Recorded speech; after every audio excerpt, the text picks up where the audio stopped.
The morning sun filtered through the tall windows of the downtown courthouse, casting long shadows across the polished floors. Robert Chen stood quietly in the hallway, his weathered hands clasped together, his suit jacket showing the slight shine that comes from being worn too many times. At 58 years old, he'd learned that dignity wasn't found in expensive clothes, but in how you carried yourself when life tested you. He was there for a custody hearing. After his wife Margaret had passed away 2 years earlier from cancer, Robert had raised their granddaughter, little Emma, on his own. The 7-year-old girl with bright eyes and missing front teeth had become his whole world, but now his daughter-in-law was contesting the arrangement, wanting to take Emma across the country. Inside the courtroom, Robert took his seat at the defendant's table. His court-appointed lawyer, a young woman fresh out of law school, shuffled papers nervously beside him. Across the aisle sat his daughter-in-law's attorney, a man in an expensive three-piece suit who looked like he charged more per hour than Robert made in a week as a supermarket night manager. The judge entered, and everyone rose. Judge Patricia Morrison was in her early 40s, with sharp features and an expression that suggested she'd seen everything and been impressed by very little. She sat down with a heavy sigh and began reviewing the case files. "So," Judge Morrison said, barely looking up, "Mr. Chen, you're a night shift worker living in a one-bedroom apartment, asking to maintain custody of a 7-year-old child?" "Yes, Your Honor," Robert replied softly but firmly. The judge let out what could only be described as a dismissive laugh. "And you think that's an appropriate environment? Working nights?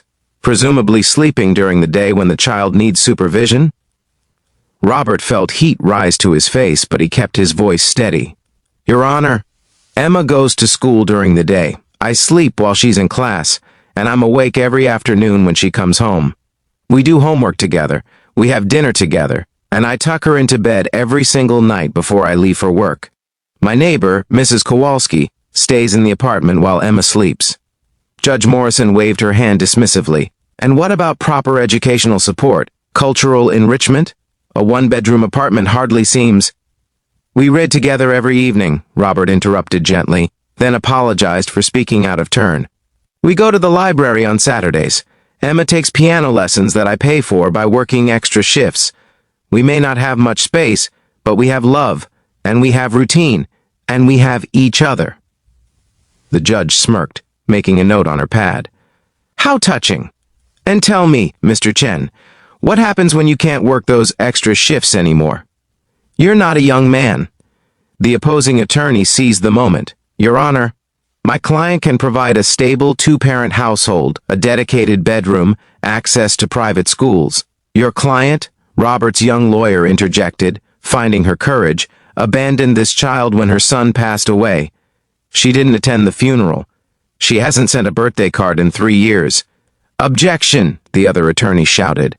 "My client was grieving—" Judge Morrison banged her gavel. "Enough. I'll hear testimony, but, Mr. Chen, I have to tell you, this doesn't look promising." The morning wore on. Robert explained how he'd given up his day job with better pay to be there for Emma's afternoons. How he'd learned to braid her hair from YouTube videos. How they planted tomatoes together in coffee cans on the fire escape. How Emma had nightmares about losing another person she loved, and how he held her until she felt safe again. Judge Morrison seemed unmoved, checking her watch periodically, her responses growing more curt. During the lunch recess, Robert sat on a bench outside, his head in his hands. His young lawyer sat beside him. "I'm sorry," she whispered. "She's not being fair to you." "Life isn't always fair," Robert said quietly. "But we keep trying anyway. That's what I've learned." When court resumed, there was a commotion at the back of the courtroom. The doors opened, and an older gentleman walked in with quiet authority. He was perhaps 70, with silver hair and kind eyes behind wire-rimmed glasses. He wore an immaculate suit, but carried himself with an unassuming grace. Judge Morrison looked up, annoyed at the interruption. "Sir, this is a closed hearing." The man approached the bench and handed her something. Her face went pale. She stood up so quickly her chair rolled backward. "Your Honor," she stammered, and the way she said it made everyone in the courtroom understand that this man held a rank far above her own. Please, Patricia, remain seated, the man said gently. I apologize for the interruption. I'm Justice William Torres, Supreme Court of the United States. I'm here as a character witness, if the court will allow. The courtroom fell silent. Robert's lawyer grabbed his arm, eyes wide. Justice Torres turned to Robert with a warm smile. Hello again, Robert. Robert stood slowly, recognition dawning on his face. Sir, from the hospital. Yes, Justice Torres nodded. 2 years ago, when my wife was in treatment. You were there with your wife, Margaret. The justice turned to address the court. Your Honor, Mr. Chen and I spent many long nights in that hospital. We were strangers, both waiting while the people we loved fought cancer. We sat in that terrible fluorescent-lit waiting room, drinking bad coffee, hoping for good news. He paused, his voice growing softer. Robert here never complained. Not once. He worked his night shift and then came straight to the hospital to sit with Margaret during the day. He'd arrive exhausted, but he'd read to her, hold her hand, tell her stories about their granddaughter to keep her spirits up.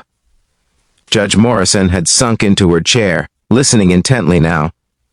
My Elena was luckier than Margaret, Justice Torres continued. She recovered.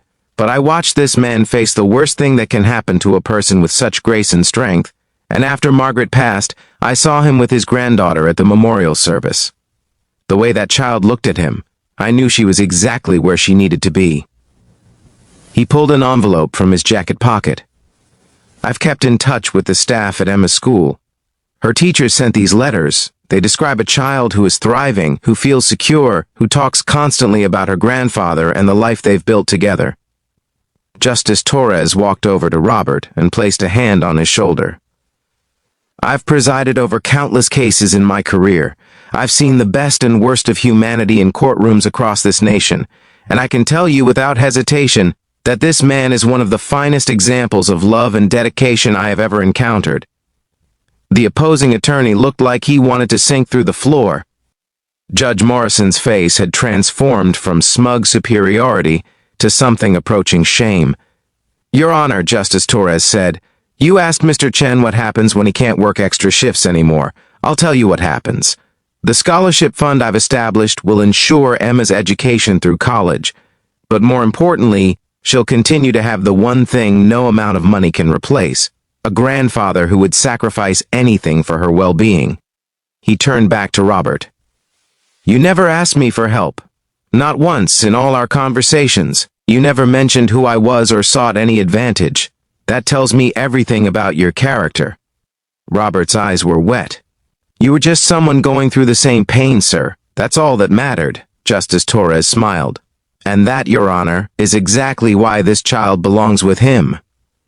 Judge Morrison cleared her throat, composed herself, and looked at Robert with entirely new eyes. Mr. Chen, I apologize for my behavior today. I made assumptions based on circumstances rather than character. That was wrong of me. She shuffled through the papers before her, but everyone could see her hands were shaking slightly. In light of this testimony, and reviewing the evidence with proper attention, this court finds that the current custody arrangement serves the best interests of the child. Petition for custody transfer is denied. The gavel came down, but this time it sounded different, final but fair. After the courtroom cleared, Justice Torres and Robert stood in the hallway. The older man pulled out his wallet and showed Robert a photo of a young woman in a graduation gown. My granddaughter, he said proudly. Elena and I raised her when her parents couldn't. I know exactly what you're going through, and I know exactly how important it is. Robert looked at the photo, then at this distinguished man who'd taken time from the nation's highest court to help a night shift worker. Why did you come today, sir? Really? Justice Torres was quiet for a moment because kindness should be repaid with kindness. Because I've spent my life believing in justice, and sometimes justice needs a helping hand. And because good men raising grandchildren alone deserve to be seen for who they really are. He shook Robert's hand warmly. Love isn't measured in square footage or salary. You already know that. I just made sure the court did too. That evening, Robert picked up Emma from Mrs. Kowalski's apartment. The little girl ran to him, her backpack bouncing, her smile bright enough to light the dim hallway. Grandpa, Mrs. K said we could plant marigolds this weekend. Robert scooped her up, holding her close. That sounds perfect, sweetheart. As they walked to their small apartment, Emma chattering about her day at school, Robert thought about the judge's assumptions, about Justice Torres's unexpected kindness, about how quickly life could change direction. He thought about Margaret, and how she would have loved to see Emma now, thriving and happy and safe. Inside their one-bedroom apartment, Robert helped Emma with her homework at the small kitchen table.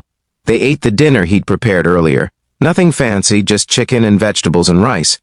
They read together on the second-hand couch, Emma's head resting against his shoulder. Before bed, Emma looked up at him. "Grandpa, are you happy?" Robert kissed her forehead. "Every single day with you, sweetheart." After she fell asleep, Robert sat by the window, looking out at the city lights. He thought about the day, about how close he'd come to losing everything that mattered. He thought about unexpected angels appearing in courtrooms, about second chances, about the quiet dignity of simply doing your best. In a few hours, he'd head to his night shift. He'd stock shelves and mop floors and do honest work for honest pay. And tomorrow afternoon, he'd be there when Emma came home from school, ready to help with homework and hear about her day. It wasn't a fancy life, but it was a good life, built on love, sustained by sacrifice, blessed by the kindness of strangers who became friends. And that, Robert understood now more than ever, was more than enough. It was everything.